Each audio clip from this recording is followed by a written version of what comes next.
life. So now, let's give Mr. Neil Hawkins a warm Primacy welcome.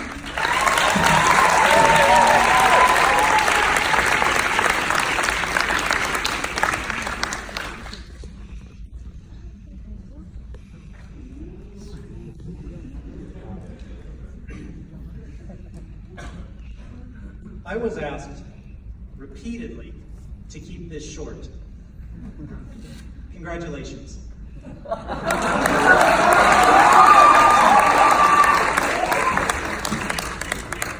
Hello again. Thank you very much, VP Lee. Thank you, Mr. Berglund. Thank you, President Kiki. Parents, faculty, staff, class of 2019. Family members who don't understand a word I'm saying but are still going to nod politely for the next hour and a half. Thank you for the privilege of allowing me to come here and be a part of your big day. 2 months ago, I was honored to have been asked to be the speaker today, and it was something so important to me that I immediately started to procrastinate. Like any good student, I knew the assignment, I knew the expectations, I knew the due date, but I still started on this last night. Technically, it was this morning because it was 12:35 and I stopped watching YouTube videos about epic skateboarding fails. Now, traditionally, the keynote speaker at a commencement address is awarded an honorary doctorate degree. However, that's generally from a university, and since Primacy University doesn't exist yet, I'm still going to insist that every single one of you, including the wife and kids, refer to me as Dr. Hawkins. Doc Hawk if you're nasty. Congratulations, class of 2019. You did it. You finished your legally required duty to go to school, where your Instagram updates were constantly interrupted by those obnoxious adults talking at you at the front of the classroom. But it wasn't all easy. Some of you had to come up with a lot of creative excuses why you weren't in uniform, why you needed to master something due tomorrow, and why some of you had to come up with, well, let's just say some with more excuses than others. But you're still here. So good job. Now you're about to head to college where things are going to get real. You're not going to have your parents to wake you up, to make you breakfast, to remind you to get to your first period that starts at noon. You're going to have to hire a maid all on your own to do that. Joking aside, hopefully joking, you have done an amazing thing. You have finished a high school program in a system completely different than what most of you are used to, and in a language completely opposite to your own. So in celebration of your big day, I want to talk about myself. When I first moved to Taiwan 10 years ago, in Nantou County, I was walking around a small grocery store in the basement of some building in Yutsu, the fish pond. And a young boy who had obviously never seen a white boy before looked at me and he started crying. He hid behind his mother and he said, "Bye, Gui."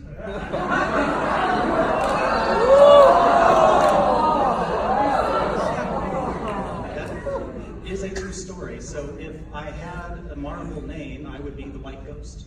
Well, I did. Now, making a transition to a new country, well, with a completely different culture, very different traditions, that can be scary. And once you've been there a while, you might think that you have things figured out, but you're going to learn that life will still throw surprises at you.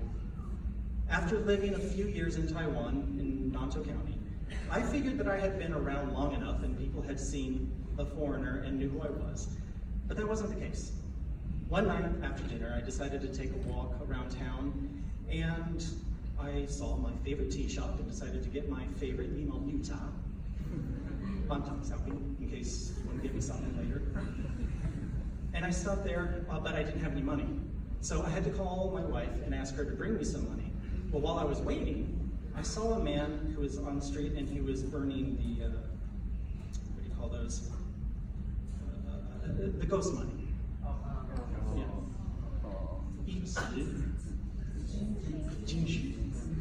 Ghost money. Well, with my broken Chinese, I asked, hey, what are you doing? I'm sending money to my family. And then he asked in his broken English, what are you doing? Oh, I'm waiting for my family to send me money.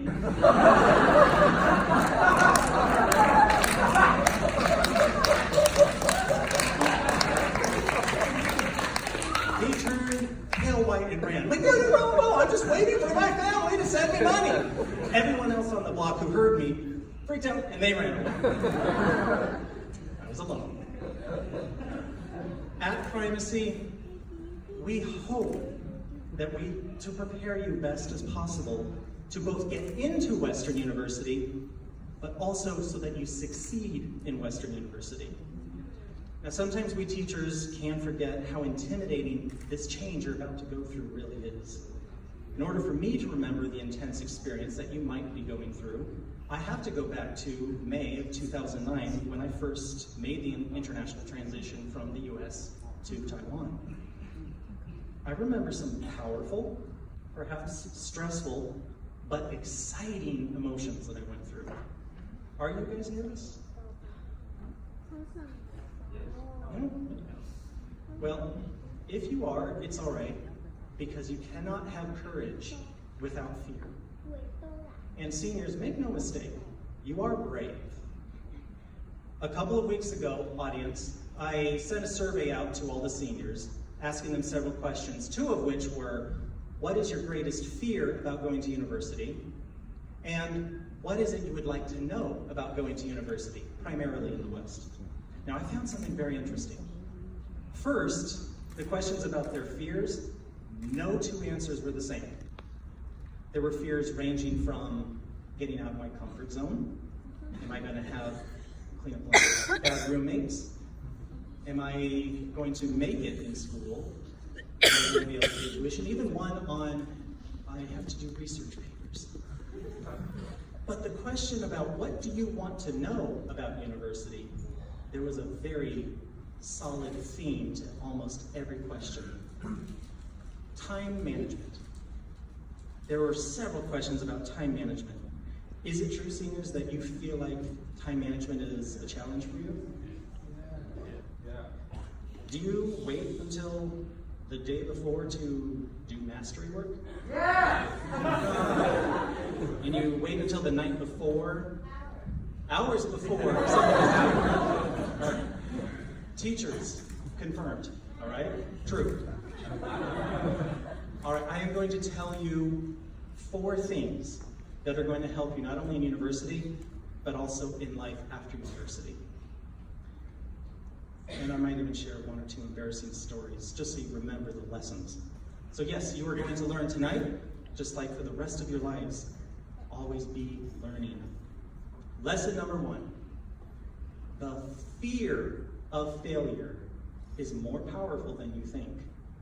And the fear of failure has done more damage to you than actual failing ever could. But you can beat it. So when I looked at your answers, I did a little bit of research and went back to some of my courses to learn what is actually going on, because procrastination is actually a symptom. That itself is not a problem. It's a symptom of something.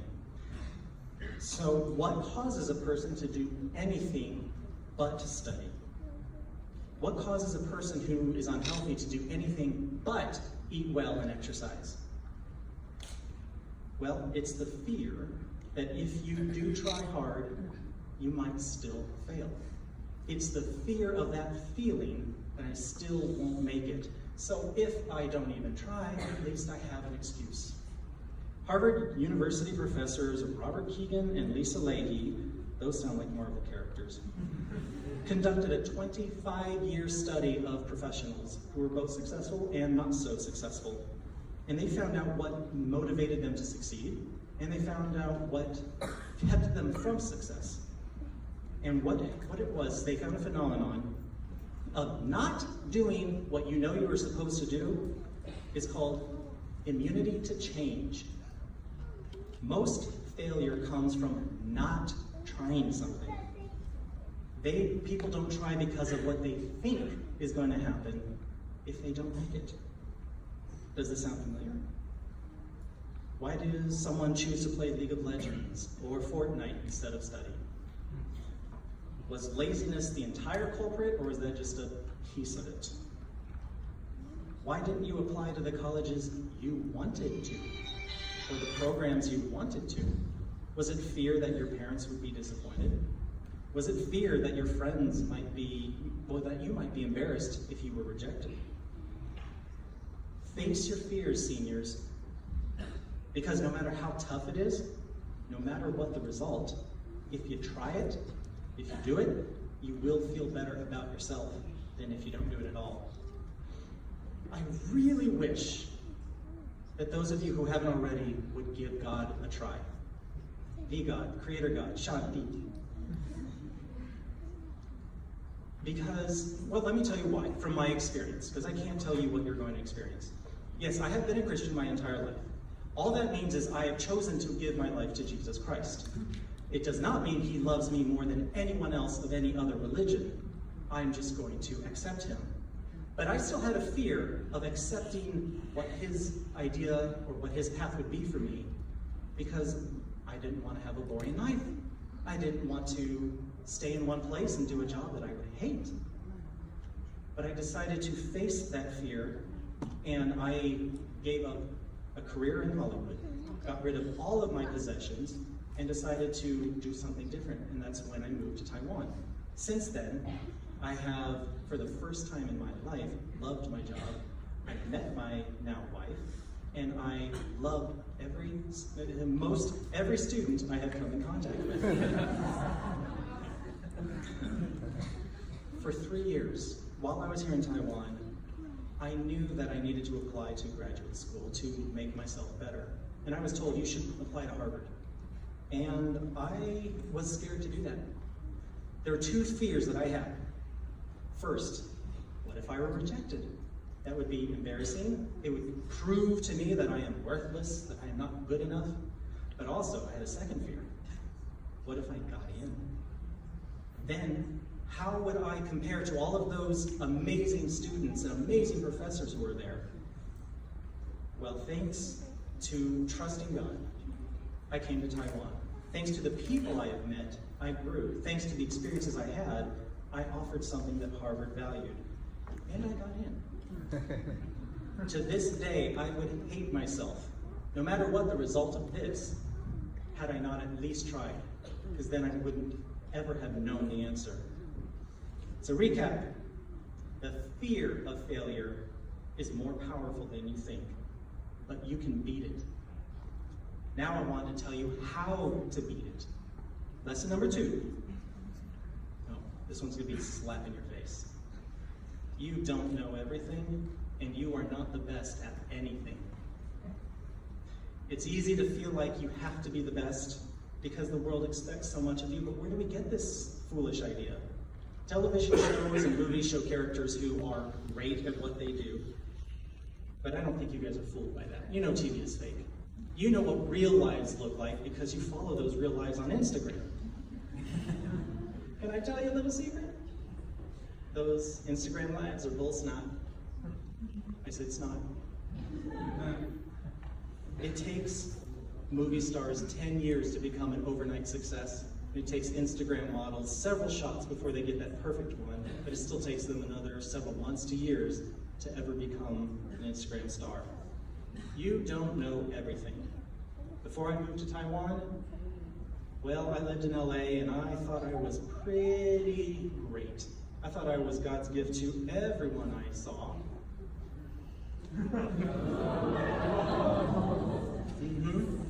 And when I moved to Taiwan and I saw this really cute girl in the school that I just started at, I was like, I am going to be God's gift to her.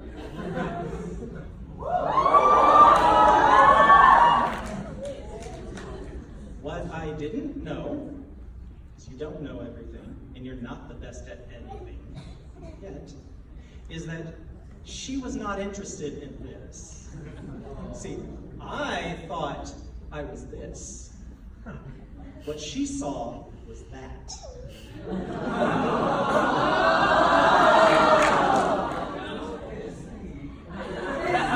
God's gift to everyone.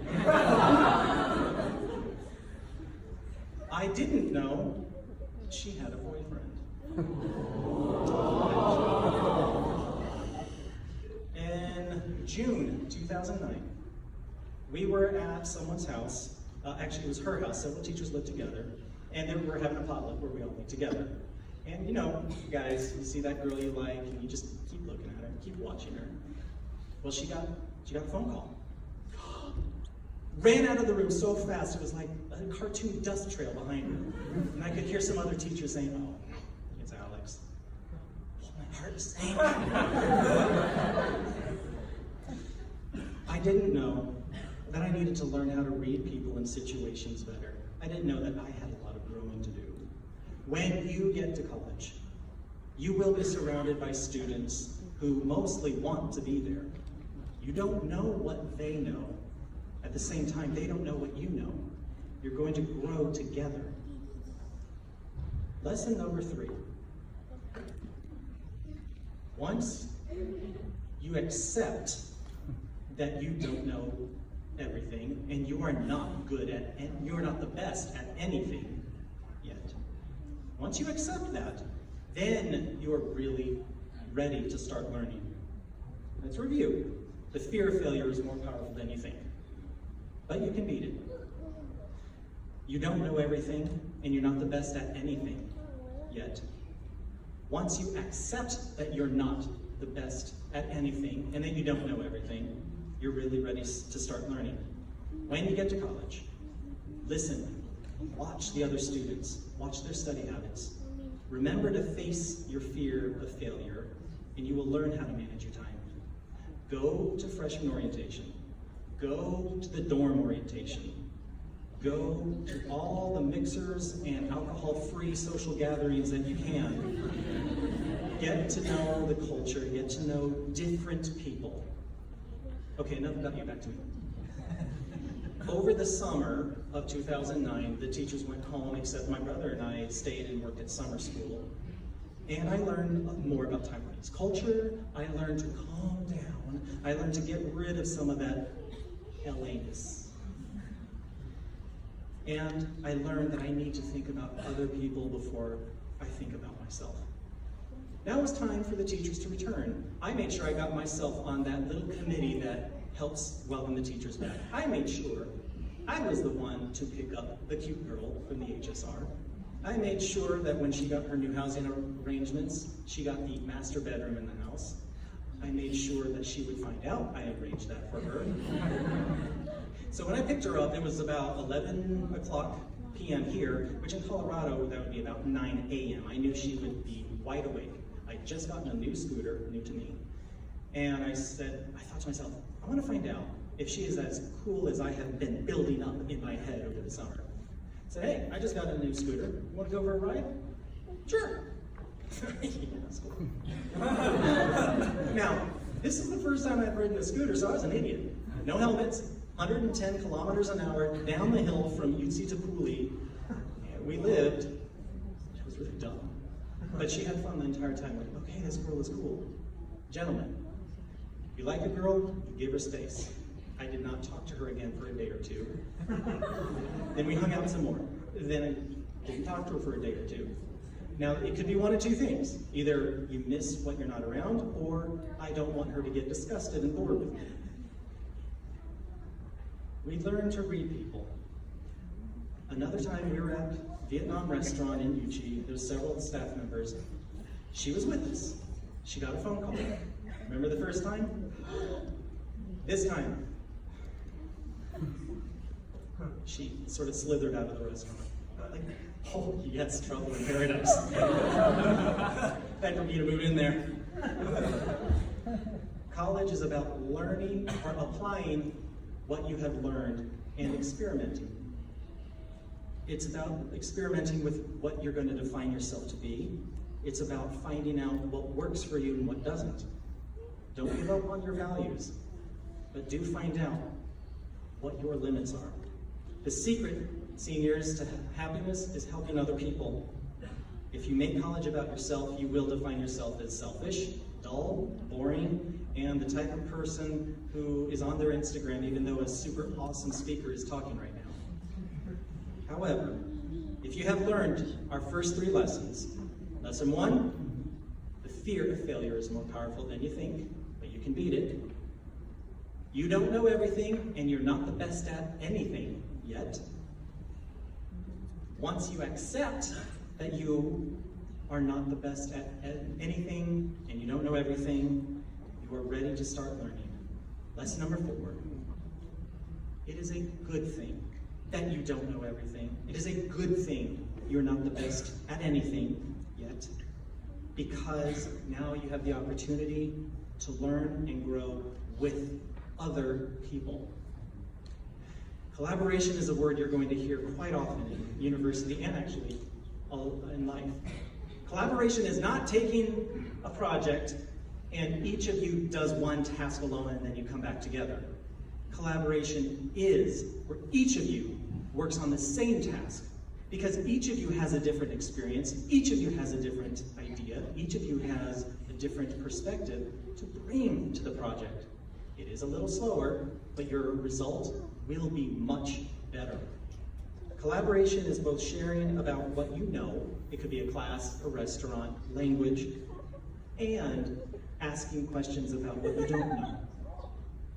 You will grow with the people you play with, study with, and perhaps even the person you marry. Because the cute girl, Mrs. Mariah Hawkins, and I are now part of each other's lives, we have done more together than we ever would have done apart. Because of me, she has traveled more of the world than she ever would have alone. Because of her, I'm a better teacher and principal than I ever would have been without her. Because of that, I worked with and learned from many other people, teachers and students, that I never would have been able to before, and I was able to successfully gain admission to Harvard.